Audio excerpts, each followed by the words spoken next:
Shalom. Today is Yom Ha'atzmaut.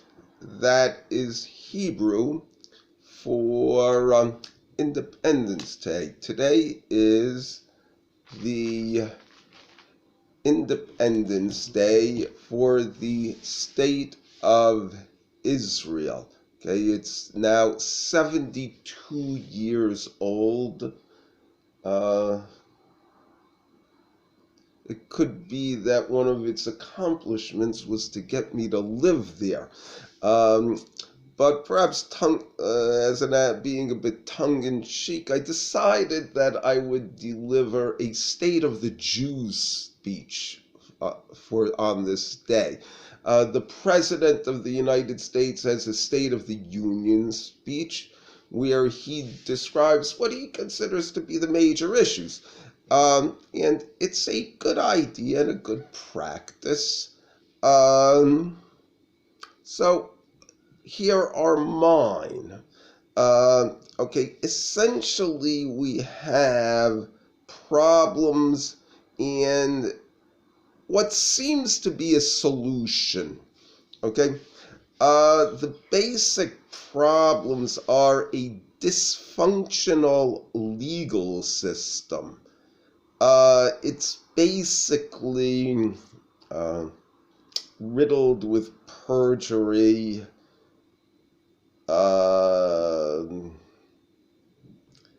and the police are basically a predatory system. No concern about the communities that they are supposed to be serving. And the prison system is the basic idea of going to prison is to humiliate a person by making him stay in what's the equivalent of a roach hotel staffed by thugs and murderers.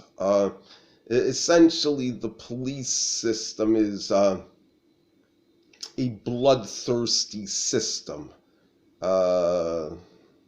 Violent. That's the appeal of the job. But anyway, it's a problem.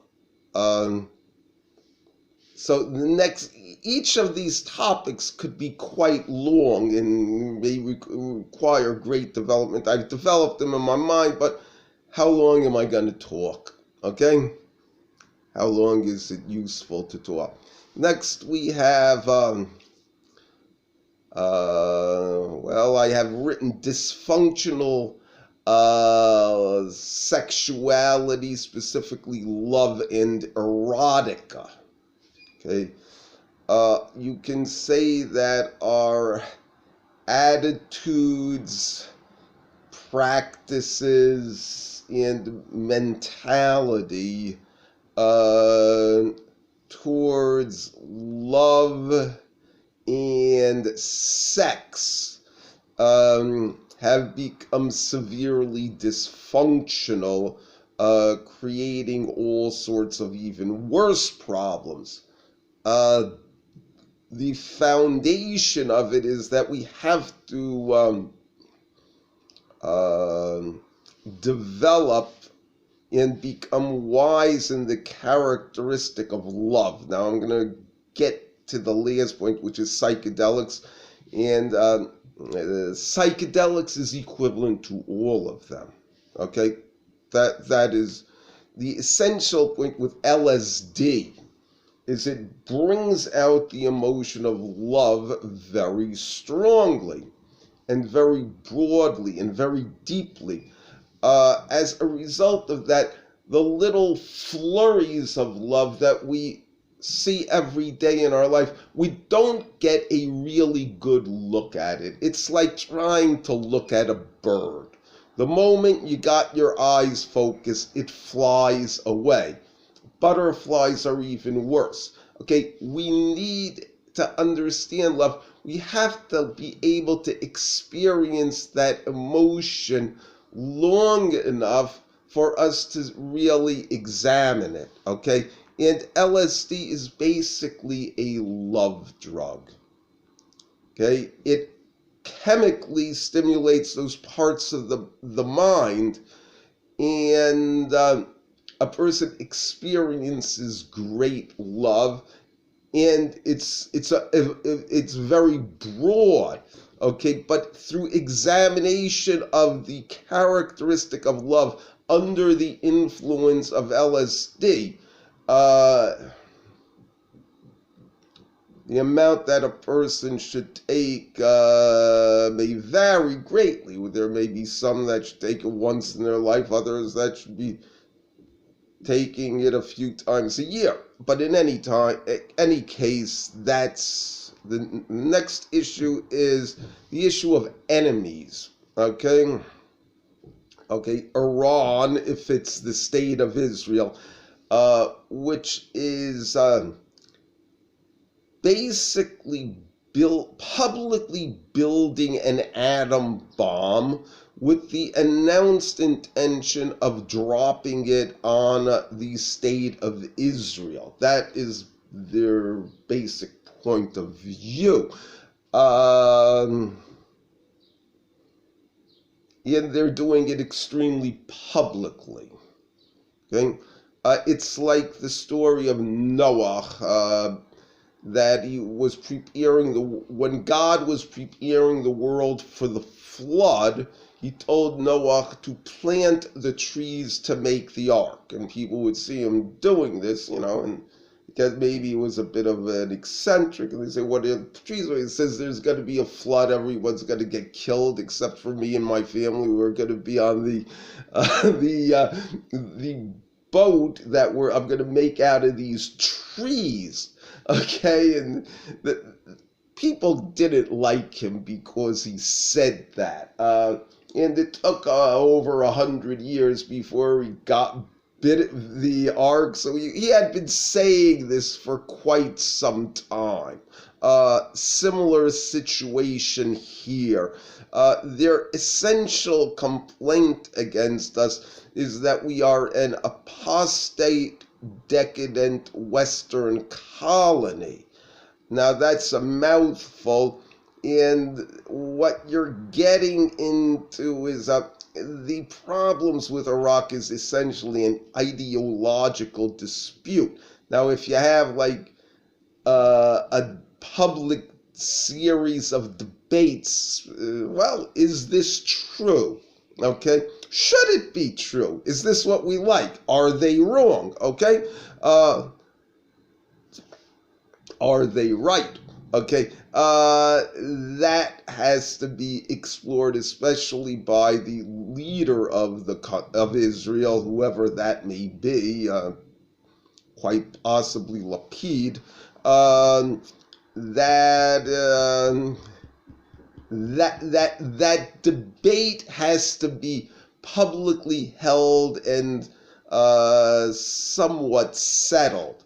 Otherwise, they are going to drop an atom bomb on us. That's essentially the message. Okay? The other one, I have a problem with these things because sometimes my attitude about, shall we say, Tel Aviv is like George Wallace said about New York. He said, there are some days I'm afraid it's going to sink into the ocean, and on other days I'm afraid that it's not. Okay, so it's a problem. I could go to jail for that. Okay. Okay, the next one is what I would call the rise of Amalek. Now, often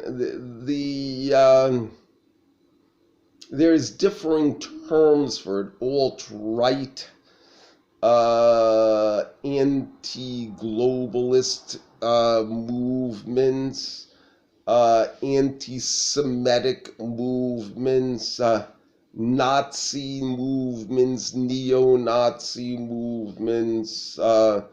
I prefer the term that they themselves seem to prefer, which is nationalist populist. I think that describes the people in fact, what they're like and who they are, and it also sets the appropriate tone. The term itself is certainly not a pejorative. It is a fair and honest and, to a large extent, favorable description. Okay, but in any case, they are waving signs that say 6 million wasn't enough. Okay, so they are clearly very hostile. They are also armed. Okay, and there have been a small number of attacks that they have committed. Okay, so it's an address that it's an issue that must be addressed. Okay, and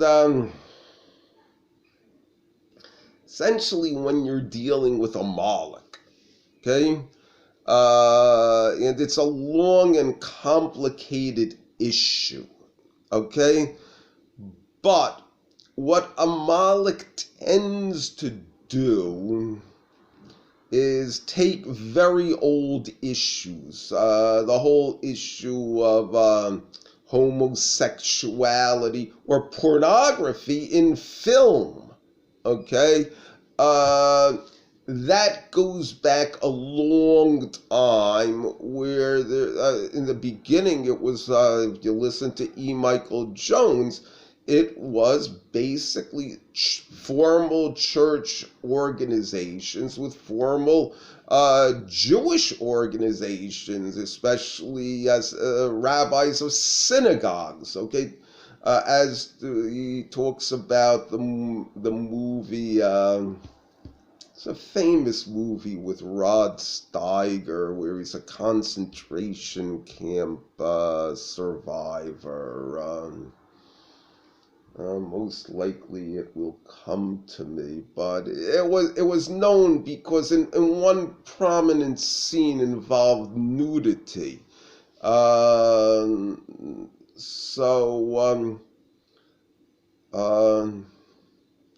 But in any case, the way that you deal with a Moloch, okay, what a Moloch does is it takes these issues, I have just given one of them, and essentially the things that the rabbi was saying 50 years ago, because he wanted the Jews to change, because he's says, it's like a mother says, don't do that to her son does something wrong because she wants the son to do well. Okay, as opposed to somebody who basically is seeing it as you've gotten him so angry he's about to kill you if you keep doing it. That's basically the attitude of a Moloch. Okay, and essentially, if you deal with the issues reasonably, and it's not difficult because all the answers have been out there for a long time, okay, then he will basically love you. Okay, it is that extreme. Okay, now the root of all of this, okay, is a dysfunctional religious system. Now, basically, you see all sorts of altercations with Haredim, even though that's the Hasidim is the proper word, ultra-Orthodox, okay? Over things like them slaughtering chickens on the main streets of Jerusalem, specifically with the blood, okay? To fulfill the mitzvah of Kisui Hadam, that you should pour dirt on the blood of an animal after it has been slaughtered. Yeah, it's kaparis, the chicken going around the head. It was a good practice for Eastern Europe, say 100 years ago, 150. Okay, now it's no good, but they just do too many crazy things. But the more problem, the deeper problem. This is where it's a Jewish problem. Is there's something in the Jewish people where you need arbiters of religion, okay? Especially the Jewish religion, and they have become that. And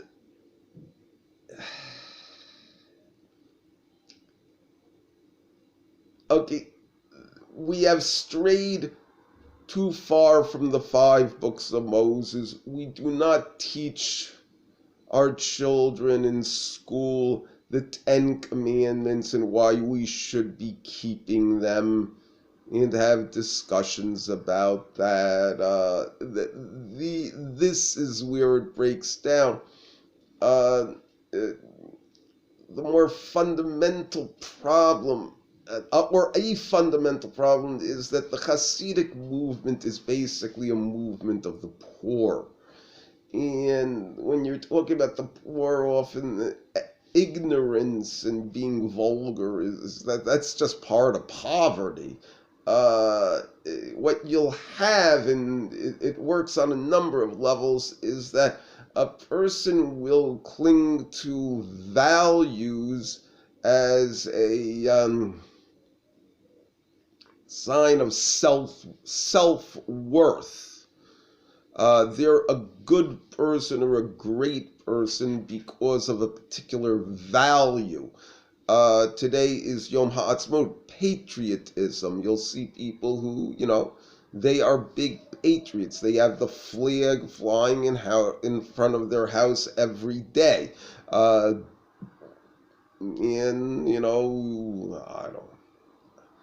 But that you have that, and it's sometimes it's a cover because they've done bad things like rejection of the faith.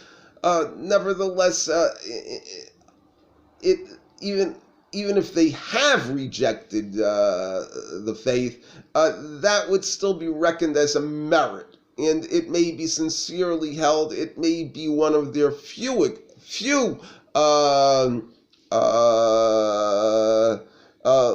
legitimate religious beliefs. I'm talking about in all its aspects, okay?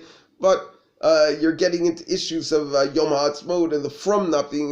Nevertheless, they don't want to reveal it, so it's best that the Frum stay away from this party. It's not the only time this happens. You have to know when it's appropriate to make an appearance. Okay, now the answer to all of this is basically psychedelics. Essentially, I mentioned love before in terms of LSD, but what they all do is stimulate the pineal gland, which is the seat of the soul. Now, the pineal gland can be established scientifically, okay? Probably. Often things of this nature can be established scientifically through basically administration of psychedelics, and then some sort of monitoring, either chemical secretions or imaging equipment of the pineal gland to see what it's doing. Okay, but that doesn't always work. Okay, in terms of the seed of the soul, that's essentially a religious conviction, a religious observation, an aspect of faith. It's more philosophical. Okay, but you're getting the whole idea of an aspect of psychedelics. Okay, and essentially, like when you're talking about the opposition to psychedelics, okay, you have a lot of people who really do deny the soul. You have a certain number of people who really have lost their soul. Okay, those are going to be the people who are strong prohibitionists. Often they are thugs and murderers and perjurers, going back to the um, first issue. Essentially, uh, yeah, to have a legal system, you have to have fear of God. Okay, that is often the mystical experience that people talk about having psychedelics. Mystic. It's basically having a personal perception of God. That's what we're talking about. Just like a person, when you're talking about the issue of love, okay? Somebody who has never experienced it themselves, very often it can be standing right in front of them and they will not notice it, okay? Or see it, have no perception, zero, okay? But once they have experienced love, their eyes are open. Now they can spot it a mile away. Okay, and you get the same aspect of recognition of godliness in the world, so to speak, from time to time. There is something or an experience where you hear it says, I am Hashem, Anochi Hashem, first commandment. You can hear it, you can see it, you can perceive it, but it's to use the language of the Rambam, it's in the eye of the heart, okay?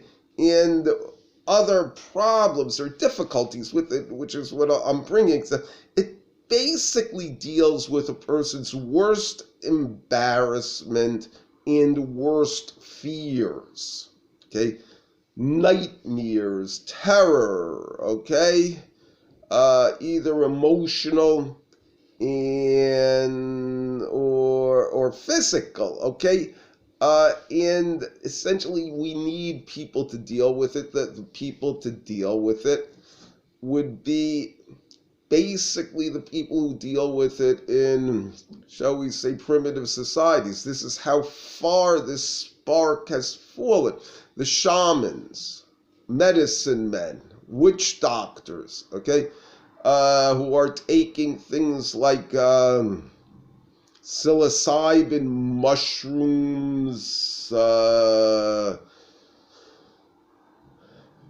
Well, if you go back to Albert Hoffman, basically what he says is that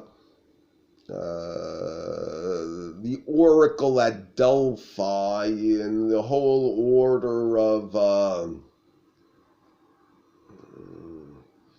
shall we say, of Demeter, of one of the goddesses, revolved around psychedelics, and this was a major part of their society.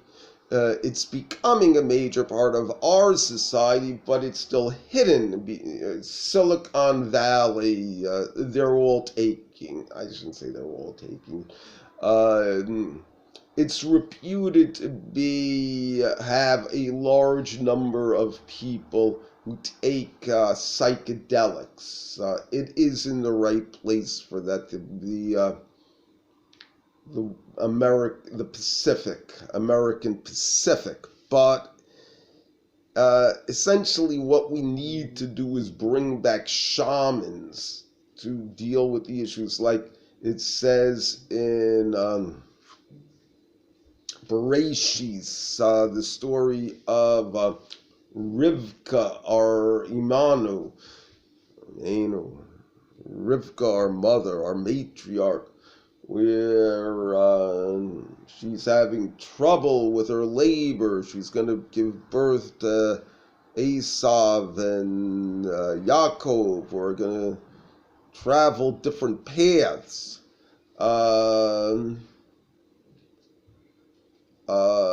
Sometimes in conflict, but still will be brothers. So it says she inquires of Hashem. Okay, you have the whole issue of prophets. Now, this is where you're getting into the great unknown with these things. Is this the beginning of a new prophecy? That's the question. The whole idea that God speaks to people, well, someone has a dream, that's not uncommon. Where God speaks to them in a dream. I have had a dream like that myself, so has my mother. She should rest in peace. But that is the question is whether the psychedelics are that. It's not enough that God speaks to a person the way they would imagine him to say. No, he actually has to speak to you. Whether that has not been the situation since biblical times. There are certain halakhic points of view that would indicate that it should come back, which is specifically if a majority of the Jews live in the state of Israel. It's problematic because it doesn't count the Pathans, but maybe it's not supposed to. Kingdom of Judah. But in any case, wishing my family, friends, and listeners a happy Yom Ha'atzmaut. We have a lot to be proud of. We got the state going. It's a minister to the nations. A lot of things that have to be worked out. I just went through them. Eventually, we will get through them. The truth of the matter is that it's in the hands of God. We are just simply a piece of clay in the hands of a potter. Shalom, shalom.